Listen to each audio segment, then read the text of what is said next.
It's been getting away with murder today. Really. It's like it was like really bad 20 minutes. I was less suffocating, I'm sure. You spoke of watching Liverpool and Fulham doing it.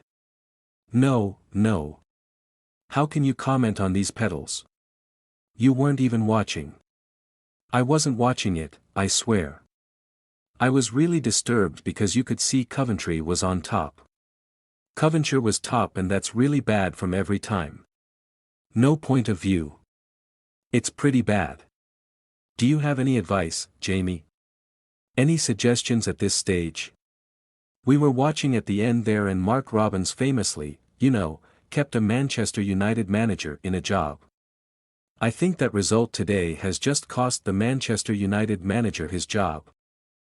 I don't see how he stays. It's just performance after performance, and that is just like, I would imagine that dressing room is probably the most embarrassed dressing room you could probably remember of a team who's won a big game.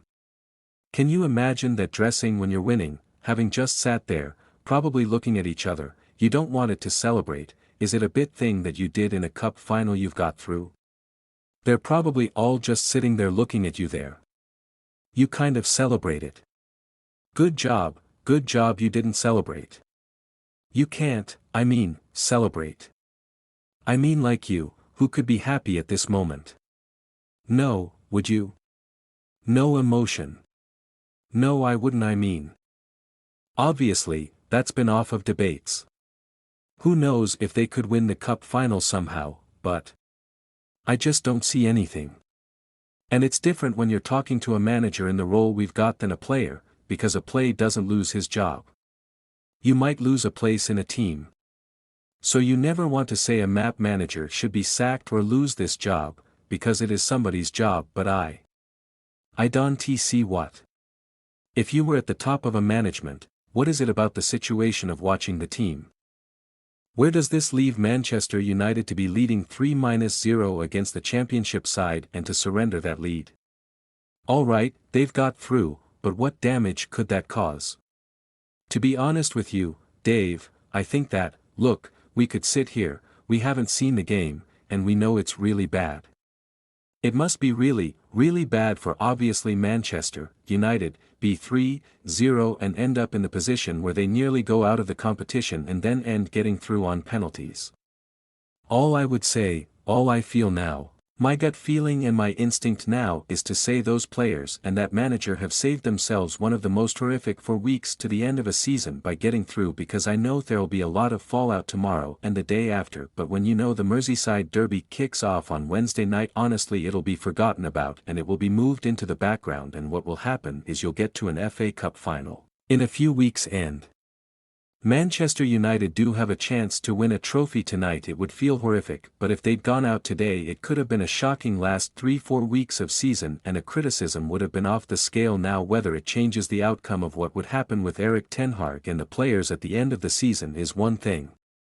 But what they have saved themselves is an absolute battering for the next 4-5 weeks. It may be that they get that for 3 or 4 days, but they won't get it for 4 weeks. Do you think that Erik ten Hag has perhaps, or Manchester United have, saved Erik ten Hag by getting 3 tonight? Definitely. He has been a few games, a few goals from Mike Tominey, from like other players.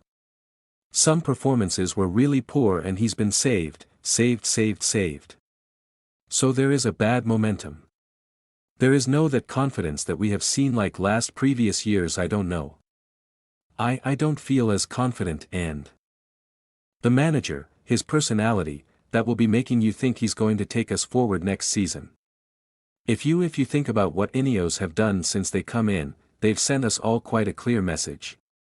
They've wiped out the whole top of the club, the whole lot. They're all gone, and they brought in 3 new people already.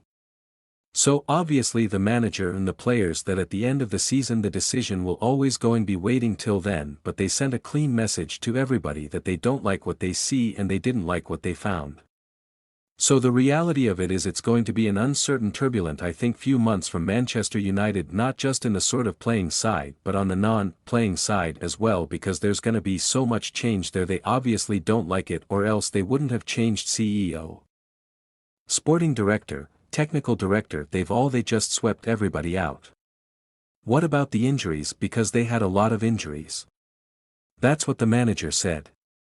Yeah, the managers have come out and say, oh, I would have looked.